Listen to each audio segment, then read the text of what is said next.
ล้ายดอกไม้แป้นทำแบบมันอยู่มันโปรแตกเนาะตัวนี้เนาะโอ้ของดีอยู่ดีนี่เนาะก็ดีนะฮานเวียดบ่บ่หันดาวได้อันนี้ฮานลาวเนาะเอาเดี๋ยวหัวเดี๋ยวแก้วไปก่อนข่อยบ่กล้ากัดน้ำเลยข่อยนี่ขนาดบ่กัดแก้วยังบ่มีเปลี่ยนเขาโตกินบ่แซ่บเขาตู้กินข้าวบ่แซ่บเปลี่ยนข้าวเพิ่นเพิ่นจะกินข้าวไหยังไงเนาะเปิดภาพมาก็เป็นสิค่อยคำลงแรงอย่างไรนี่เนาะไปอยู่บ้านซองเขาน้องบุษบาเพิ่นเนาะใส่เพื่อนอยู่บ่เนาะเอาพอดีมื้ออื่นมาพี่น้อยเนาะเพิ่นสิได้พากันย่อหยกเสาว่าซั่นซะโอ้ไกลอยู่ได้นี่เนาะสิได้ย่อไกลอยู่ได้นี่ใส่น้องบุษปอดอยู่ไหนโอ้ตัวนักก้นว่าล่ะลูกกระโบยจะขึ้นแล้วอ่ะเบิ่งตอนนี้คืออยากหอมๆพี่ไหนเนาะแต่มันหาคนเจ็ดผู้ใดเอาซึ่งแสกนำเก่าเสาพี่ไหนเนาะเสาเก่าต้นเอารุ่นเบิ่งพี่ไหนเนาะเท่าพักอาทิตย์ช่างนี่ขอบอันนั้นกันอยู่ย้อมผมบ่หรือว่าขาเฮาเอายังขาล่ะเอานั่งขานี่ยานั้นยามือนั้นพอพักยมาาขาเฮาเลยสบายดีเนาะโอ้ต้องสร้างเพิ่นเมื่อเนาะมื้อนี้เนาะมียังดำๆเหมือนน้องบุตรบัจิถามแต่เมื่อวานนี่ล่ะยานั้นยาโคกตองกับใบเสื้อห่อใบอะไรใบเสื้อห่อคือข้าวห่อเลยเอามาให้ตัวพอกินนี่เป็นยา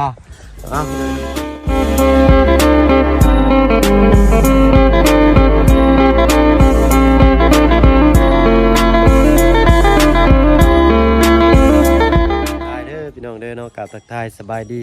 เป็นยังใจดีและFCเบิร์ดทุกท่านเนาะเขามาหาประชมช่อง YouTube บ่เพิ่งเคยหลายคือเก่านำพอฟังไทยฟังลาวทั้งฟังต่างประเทศก็ยินดีต้อนรับเข้าสู่ช่อง YouTube บ่เพิ่งเคยหลายเช่นเคยพี่น้องเนาะเอาวันนี้สิขอมาถามทั้งน้องเพิ่นว่าสิยอมอื่นบ่ล่ะเฮือนเด้อเสาบ่เป็นเฮือนพี่น้องเสาบ้านว่าซั่นเสาเฮือนไปบอกคนอยู่บ่หรือว่าเพิ่นมาซอยเองไปบอกจักคนเจ้าก็แบบแต่ทั้งทุกพ่อบ่เป็นคนไปใช้มื้อนี้คือว่าเห็นลงห้วยได้ยังมาแต่ห้วยมื้อนี้ซิกูแต่บ่ได้หลายน้าเองสะแงบเนาะโอ้ได้ผ่าบัตรใหม่ที่นี่เนาะไผเอาผ่าบัตรมาให้น้องบุตรทั้งบ่าวจันทั้งลุงเนาะเอาเพิ่นผู้ทุนนาแน่พี่น้อยเนาะเฮาผู้ทุนหน่อยคอยเปลี่ยนคอยไปว่าซั่นซะเอาคืนนี้ทั้งทุกพ่อนอนนี่บ่อาบน้ำเรียบร้อยเนาะสบายดีทุกทุกคนเอ้ยเนาะสะแงดเนาะบ่มีผ้าขนหนูบ่ผ้าแพร่เช็ดบ่มีบ่อาบแล้วตากแดดเดี๋ยวมันย่างขึ้นมามันแห้งเองเลยนี่เนาะง่ายๆนะพี่น้อยเนาะเพิ่นว่าได้ทางสร้างเพิ่นพร้อมมื้ออื่นเนาะนี่เนาะไม่ตอกของตามนี่ซะเนาะครบเบิ่นบ่เพิ่นว่าเป็นได้หน้าคือว่าอันงอคืออันเกี่ยวแท้เด้อนี่หายแพ้เด้อนี่บ่ได้หายอะไรกับเมื่อแต่อันนั้นซ้อนเลยก็คิดว่าหายเนาะพ่อคือจะบ่ยิ้มบ่แย้มแท้เด้อนี่เนาะปกติบ่เด้อนี่นะเอาปกติเด้อพี่น้องเด้อเนาะน้องบุษบาหน้าเดียวเนาะหลายคนก็เอิ้นจังซั่นพี่น้องเนาะเอาเว้าโนม่วนเนาะโอ้ยรถไฟมันจอดใกล้เซ่เดี๋ยวมันไหลลงบ่หั่นรถมันเขาเอาสายเข้าไปเบิ่งเพิ่นมาลงมาดูดทรายเนาะโอ้บ่ได้แต่ทรายได้หลายอย่างอยู่เด้อเพิ่นดูดกันมาเนาะเพราะว่ามันเป็นเซ่ไอ้ที่มีหยังแน่แล้วเนาะเฮาก็บ่เคยเห็นจักเทื่อเพิ่นก็สิได้หลายอย่างแหละแต่ว่าดูดแต่ทรายนี่บ่แม่นนะเนาะสร้างเพิ่นเมื่อแต่หึงแล้วบ่ล่ะอันนี้ทั้งทุกพ่อเพิ่นนอนกับไผนี่เนี่ยนอนกับผู้น้องผู้น้อยๆนั้น2คนบ่แล้วก็น้องผู้ชาย ใช่ใช่นี่เนาะเอาอดเอาก่อนเนาะจะหน่อยก็แล้วแหละโบเฮงดอกเพราะว่าค่าสร้างก็มีครบเนาะบ้านน้องบุตรเพิ่นค่าสร้างมีครบไม้ก็มีครบแล้วก็น่าสิยังขาดนึงเนี่ยสนองบุตรเพิ่นน่ะทางลุงเพิ่นได้แจ้งอยู่บ่ ยังหาแล้วนั่น ยังไม่ ซักซี่หลักการเมสลา ขาดสังกะสีแผ่นเพลูซิ่งครับไมเชล่าโอ้นักอยู่ได้ตัวนี้ มุ้งบ่มี อะไรก็พอ มุ้งเขาที่ยังทันได้ แผ่นลูซิ่งนี่หลังคาครับแผ่นลูซิ่ง ดู บ้านนุงกบบ้านประตูได้ใช่ป่ะนี่ การไปดู ว่าจะมันมี ได้แล้วอ่ะ เลยเนาะลูกตอกลูกติ่งมีเลยเนาะ ดู เอาพี่เลยเนาะค่าสร้างนี่ก็มีแล้วทางทีมงานเป็นสมทบกันอยู่พี่เลยเนาะหนึ่งเข่าหรือเปล่ามึงนี่ วันนี้เขายัง จะกินข้าวเย็นแล้วเนาะ ดู หาในห้องขึ้นเอาแบบติดดินเลยนี่เนาะได้เห็ดยังไงชูสร้างเป็นกินมื้อนี้ได้สร้างเป็นมื้อกินข้าวอยู่กันเอง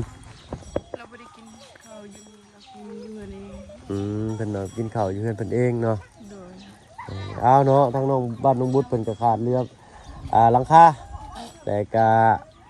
ไม่เชล่าก็ซั่นซะเดี๋ยวเนาะลูกติ่งนี่ได้เนาะลูกติ่งก็มีแล้วเนาะบ้านวงกบบ้านประตูวงยืนบ้านประตูใบประตูนี่มีแล้วเนาะทางลุงจันทร์เพิ่นเอาแต่ก็รุ่นเบิ่งกันอีกทางเนาะสิผ่าเรือยังโอ้สิยังลายอยู่เลยแต่ก็อุ่นใจเลยแหละเนาะเพราะว่ามีค่าสร้างเลยเนาะน้องเนาะมีค่าสร้างมีไม้คือว่าครบหลายเติบแหละเหลือแต่สังกะสีครับแผ่นฟาเซล่าเนาะแต่ว่ามันบ่มีเลยก็หาไปต้องมาขังก่อนเลยเนาะ เฮ็ดได้ตั้งเสาขึ้นมาแล้วมันจำเป็นเลยเด้เนาะได้สนิทก็ถือว่าโอ้ไปลายเลยเนาะถือว่าเกือบครบแล้วเลยได้เนาะยังขาดเรืออีกหน่อยนึงเนาะเอาต่อไปเลยทันใจดีทันใดอยากสดสวยนี่น้องเป็นเนาะก็ติดต่อทางทีมงานเขามาได้พี่น้องเนี่ยเนาะทางเรายินดีเป็นสะพานบุญให้พี่น้องเนาะเพราะว่าช่องทางใดก็ยินดีเบิดทุกทางเอาก็เป็นมื้ออื่นเนาะมียังอีกแขกคนเพิ่นกินมื้ออื่นนี่ ว่าจะมาซื้อซื้อ เล็งเสียงก็ดีอยู่เนาะเล็งเสียงก็ดี ว่าจะมาซื้อซินบูอ่ะ เนาะบัดฮ้อบัดเว้ากับหมู่อยู่เฮือนน้องหัวคือเสียงดังแท้เนาะโอ๊บเสียงดังกว่าหมู่เลยนี่เนาะได้ยินนี่เห็นบ่ ดู เนาะว้าวโลดเนาะเสียงดังๆโลดท้องอ้ายมันมีไม้เอาอยากได้ยินว่าใดเนาะเจ้าน้อยปลาลูกโอ้ยน้องวุฒิเราเว้าสังเด้บ่เข้าใจว่าซะ เว้าหยอกน้องเพิ่นพี่น้อยเนาะแต่ก็คอยอยู่ไปหากินอีกสิซุมื้อบ่น้องลงห้วยลงห้องสิ ดูวันนี้ก็ไปแต่มื้อนี้หนาวนี่ หนาวแน่เนาะ โดยแต่นำกับบริโลมพันยันถึงสี่เดือนหาก็ได้อยู่ เอาเนาะเป็นว่ามื้ออื่นเนาะกันสิเข้ามาร่วมเบิ่งนํกันพี่น้อยเนาะยกเสาบ้านทางทุกพ่อได้ซะเพิ่นไปเว้าคนหลายบ่ไปเว้าคนหลายบ่ไปบอกคนมาย่อเฮือนน่ะ ชิบะบอกครับที่ห้าคนยังที่บอกเอง โอ้บอกเสียคนบ่ขึ้นได้ย่อบ่ขึ้นได้เสียคนนี่ ขึ้นเขายังไม่หา เลย เขามาก็บอกอีก เอาเนาะสุดแล้วแต่เพิ่นนั่นเอาหน่อยเอาละ ห้าคน 20คนน่าสิได้อยู่เนาะเสาละ10คนเนาะสัก30ซะโอ้เสาละ7ก็ได้เนาะ30 21ไม่พายเรือเพิ่นนี่เนาะตอนเพิ่นยังหันยังแงงนี่เพิ่นคือสิมักหาอยู่หากินอยู่พอลุงวุฒินี่ก็ได้เนาะเอาก็ซั่นได้ไปทางอื่นก่อนเด้อเนาะฮู้แล้วพี่น้อยเนาะว่าอื่นย่อบัดนี้ทางลุงจันทร์เพิ่นก็จัดการให้เรียบร้อยเนาะการกินของชาวบ้านชาวซองเพิ่นเนาะนี่แต่อ้ายสิไปทางอื่นก่อนเนาะเพราะว่าซื้อตะปูกับบ้านพับหรือก็หูเกาะหลอกประตูไปให้บ้านน้องต้นกล้าเพิ่นเนาะยันสร้างเพิ่นท่าให้มื้ออื่นเพิ่นเริ่มเลยก็แล้วกันเนาะเอาบ้านใกล้ๆสิแล้วแหละพี่น้อยเนาะแล้วบ้านน้องต้นกล้ากับมาเบิ่งบ้านน้องวุฒิต่อแล้วพี่น้อยเนาะเอ้าบ้านน้องต้นกล้าก็ขาดยังอีกหลายอย่างอยู่พี่น้อยเนาะโอ้ของลงของน้ำของครัวนี่ก็คือสิบ่จำเป็นปานใดดอกพี่น้อยเนาะเพิ่นใช้ตัวเก่าก็ได้เนาะที่เพิ่นเคยใช้มาก็ยังได้อยู่แต่ว่าที่สำคัญหลักๆเลยก็คือห้องน้ำนะฮะ ยังบ่มีพี่น้อยเนาะเอาบ่เป็นหยังเนาะเอาสำเฮือนอยู่เฮือนเช้าก่อนก็แล้วกันเนาะเอาไปทางอื่นก็ได้น้องเด้อเนาะสวัสดีจ้ะ เพิ่งกินข้าวกันมา เดี๋ยวสบายดีเอาน้องเนาะกินเลยขอบใจได้สิพาไปพุ่นก่อนไม่สิค่ำก่อนเด้อเนาะเอาไปละเนาะไปพี่น้อยเนาะเกาะกันพุ่นแหละอยู่บ้านน้องต้นกล้าก็แล้วกันพี่น้อยเนาะโอ้ดีใจน้ำน้องเพิ่นเนาะเอาเป็นมื้ออื่นพี่น้อยเนาะเพิ่นสิได้ย่อยกเสาเฮือนเสาซานสิได้ก็มาลุ้นเบิ่งนำกันเนาะผู้คนแขกไปใกล้มาสิหลายซำใดเนาะไปหน่อยเนาะพุ่นแหละพ่อๆกันอยู่บ้านน้องต้นกล้าแล้วกันเนาะเอาอุปกรณ์มาส่งกัน เปลี่ยนเขาพอต้องกินบ่แซ่บ เขาตู้กินข้าวบ่แซ่บเปลี่ยนแล้วข้าวเพิ่น เพิ่นจะกินข้าวไห้ ยากตำอีกเนาะข้าวสารซื้อมาให้ไปเปลี่ยนแล้วข้าวเปลือก เนี่ยมันกินบ่แซ่บมันเป็นไข่เลย โอ้กินข้าวบ่แซ่บนี่เป็นไข่ บ่เป็นไข่กินมันบ่สบายแล้วมันกินหยังก็บ่ถึกกินหยังก็บ่ถึกจะกินหลายอันหลายแนว เลยอืม แต่อย่าหุ้งเฮาเพิ่นนี่ อืมข้าวเจ้าบ่แม่นี่ เขาวเหนียวเลยลูกหอมในเขาดีเลย เด้อทางประตูเพิ่นกินข้าวเป็นกระสอบเป็นข้าวสารนั่นบ่ได้เป็นไข่ว่าซะเลยไปเปลี่ยนเอาข้าวเปลือกมาตำโอ้ยสร้างเป็นแต่คนเฮานี่กันเนาะ แล้ว เอา มันกินชนะมันอยากกินอันนี้ชนะมันอยากกินอันนั้น อืม ข้าวอันนั้นก็เฮ็ดข้าวต้มให้มันกิน เลย พอกินก็บ่กินอันน้อยนึงล่ะหมดบ่หมด เลย ให้หล้าน เลย กินอันนั้นอีกอยากกินอันนี้อีกอันนั้นนะ ยากเนาะเท่าอะไรก็ได้ เอา แต่บ่ติ ขอโทษขออภัยด้วยเนาะ มันก็โตหันจ้อยอยู่ เลย เช่าเขาบ่ให้ชุบยาได้ อืม ปาดเทิงแล้วอย่า เลยดีแล้วโอ้ยชาวจะสูบมัน สูบไปยังดิ ขนมน่ะกินขนมน่ะอยากกินอันนั้นแบบเล็กน้อยนะลูกเอ้ย อืม เดี๋ยวว่าเอาใจยากอันนี้ ฉันบ่ โดย โอ้ยสร้างเป็นแท้เขาใหญ่อย่างนี้เนาะเอาเนาะ เอามาเป็นยังพี่น้อยเนาะอันนั้นแหละสุดแล้วแต่เพิ่นสายไปเบิ่งทางไอ้สร้างเพิ่นลงมือขุดบันไดก่อนเนาะอืมนั่งตะหมอบตอบค้าเสียเลยนี่เนาะที่เปิดภาพมาก็อยู่พี่แลพี่น้อยเนาะบ้านน้องต้นกล้าไปจีขุดลอกลงอีกน้อยหนึงเพราะว่าให้เนื้อปูนลงไปในบ่อถ่านเนี่ยมันเป็นฐานนะจ๊ะว่าไงคือเทกันเปื้อนทางบ้านเราเรือทางฝั่งไทยเทกันเปื้อนเนาะเทคานหน่อยไงซะเนาะขุดลอกเอานี่สิง่ายกว่ามันจะเป็นหยุดเลยนะหยุดตัวลุมแต่ถ้าก็หาขุดดินมาใส่หน่อยเนาะขุดดินจะมาใส่เดี๋ยวเท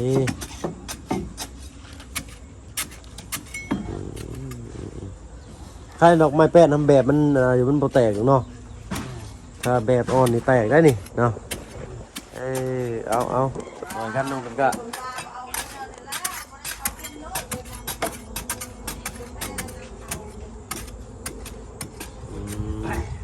ได้ก็เป็นทุกตำข้าวบุแพ้ให้น้องต้นกล้าเอาเมียมาตำข้าวโอ้ยแล้วเพิ่นข้าวสิใส่เพิ่นตำข้าวเองแล้ว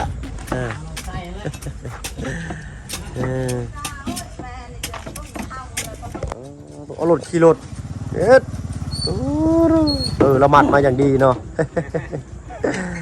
เอาในเวลางานปูนเนาะโอ้งานปูนก็มีงานไม้ก็ได้เราก็พอแล้วได้สร้างเป็นก็ได้เนาะเอาน้องต้นกล้าซอยเป็นคุดเขายังเลี้ยวไว้เนาะนี่เราเตรียมมาแล้วสิยังกิเทเลยบ่มื้อนี้ เท่เลย ใส่เบิ่งก่อนอยู่เทิงอยู่บ่โธ่อยู่เทิงไปหน่อยเนาะแล้วก็สิใส่พนักบัดนี้เอาใส่พนักก็ให้งามเลยบัดนี้ใส่พนักนะ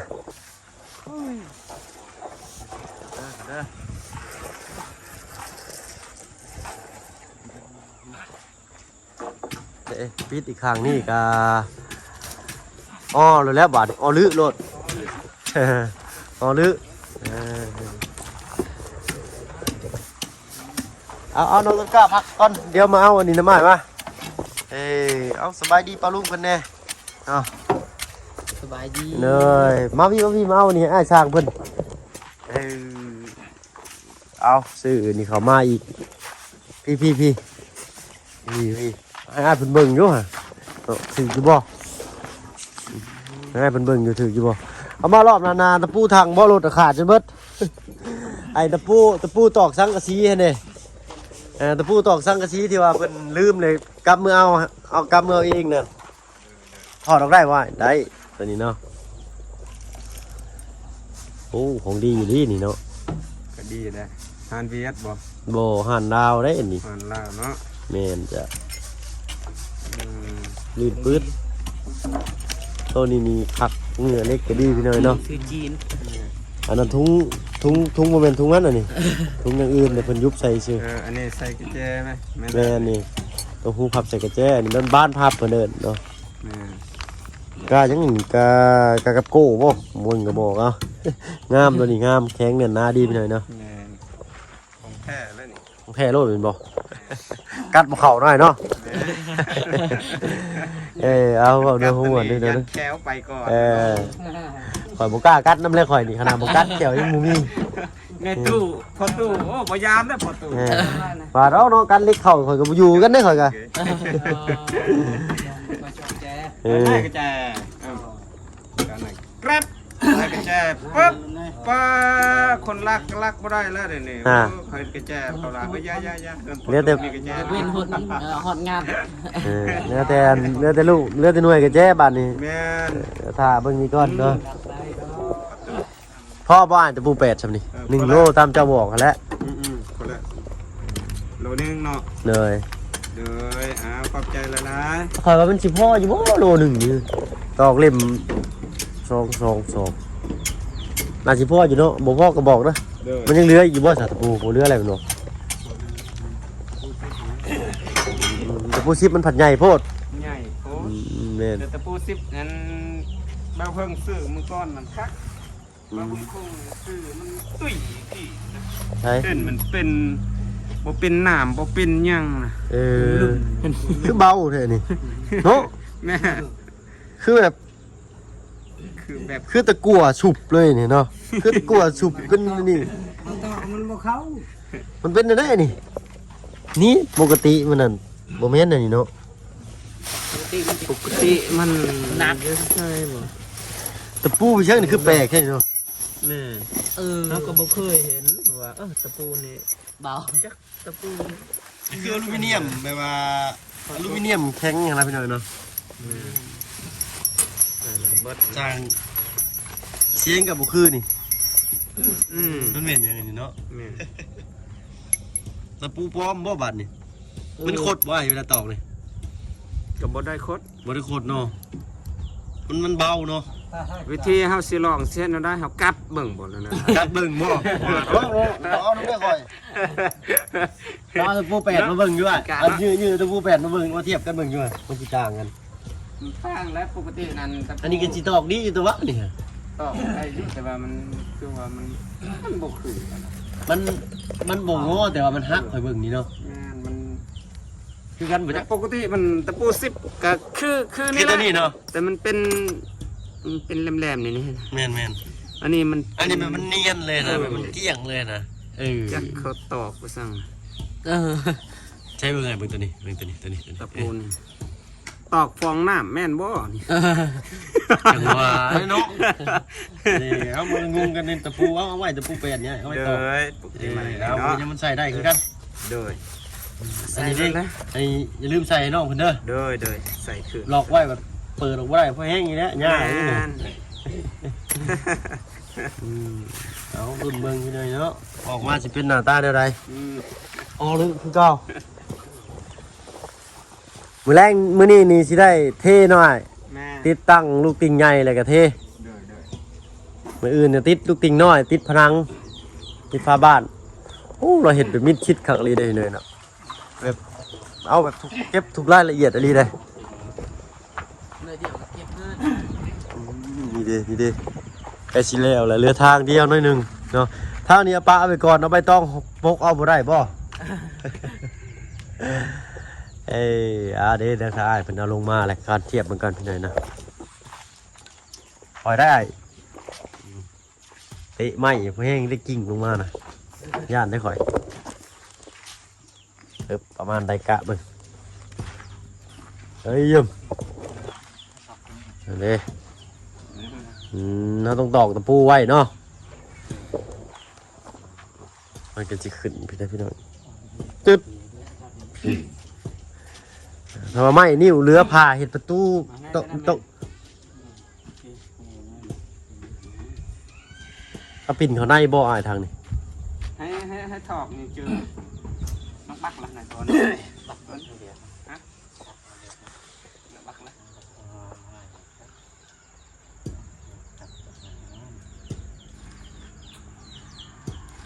ต้นบักเจอให้เจาะยองคือเจอให้มองได้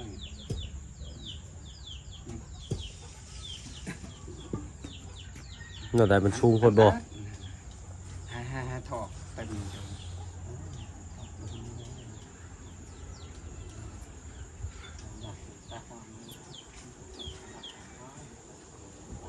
บักกันนะบักกันนะบักกับบัก ถึงเจาะบ่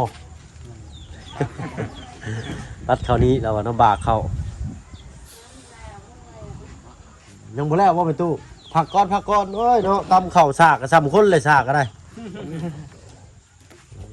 เอาพี่นายเนาะลูกติ่งน่าสิพ่ออยู่บ่อายจ้ะวะใส่ไหลห่างๆก็ได้เด้อมีสามหมัดพอดีอยู่เนาะเพราะว่าบ่มีเด็กน้อยนะเนาะอันนี้มีประตูให้บ่อายทางขึ้นนี่ อันนี้บ่ โดย ก็บ่มีประตูนะ เฮ็ดให้ได้บ่เอาไม้รีบไม้ยังไม้แป้นที่แกะออกมาพาเฮ็ดเป็นอันนั้นได้ นี่นะบอลกันไดนะ แม่นจ้ะ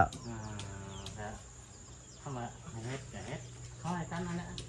เฮ็ดเอาเป็นสลาได้เอาใหม่ โดย เฮ็ดเป็นห่างๆตอกไข่ โดยเอาแบบนั้นแหละเอาแบบบางๆก็ได้นะบ่ได้ต้องไปว่าขึ้นสูงบ่ต้องเน้นหนานะเอาพอดีเพียงอันพอดีวิดนิดนึงนะซ้ำนี่เขียนบ้านน้องอาเจียงพี่น้อยเนาะพอดีคัก กันเต็มมาซื้อเนาะ โดยกันแต่มานะเนาะแกสิกะว่าประมาณนี้พอเด้อนี่ มานั่นแหละ นี่ มานั่นแหละ เขาสิเปิดออกมาทางนั้นบ่เปิดเข้าในแหละ คือข้างในอันบอก โดยต้องเปิดเข้ามาพี่ แล้วแต่ เปิดมาทางนี้เนาะ ไม่ได้เปิดตรงนี้ เปิดมาทางนี้ตึ๊บเอาประมาณนี้นะประตูอ่ะนี่ประมาณ70 เซน80 เซนประมาณนี้หน่อยเนาะแต่ว่าชื่อจุดเนื้อบ่ต้องมีลูกเล่นหยังหรือว่ามีลูกเล่นหยังอยากเอามาใส่ลองเบิ่งกันลองประดับประดาซอยกันเบิ่งลองจินตนาการออกมาใส่กันเบิ่งหั่นนะถ้าต้องซื้อบ้านพับมาอีก2อันเนาะ นี่ เอาแต่บ้านพับอีก2อัน ต้นกล้าแล้วว่าเดี๋ยวนี้ยังบ่มีเมียก็ใส่ล็อกอยู่ในได้ว่าถ้ามีเมียลาปดเนี่ยเพื่อยันพิษกันกับเมียนี่เมียรับนี่อ้าวลาออกเลยนะ เข้าบ่ได้อีก แม่ อีกหลายปีเด้อเนาะเพราะว่าน้องว่าน้อยอยู่เนาะยังบ่พ้นวุฒิภาวะอยู่เนาะเอายัง ใส่ล็อกลูกเวทเองมันได้ลูกกระแจยังใกล้จะเปิดในนอกก็ได้ เนาะ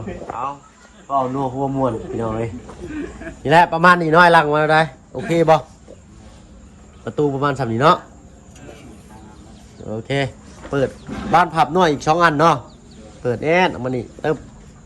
ปิดเวลาย่างขึ้นมาครับเปิดมาทางนี้มันจะบ่ตกบันได คือนี่ก็เอาเฮ็ดใส่กันนะเนาะ ด้วย แต่ธรรมดาเฮาบ่ได้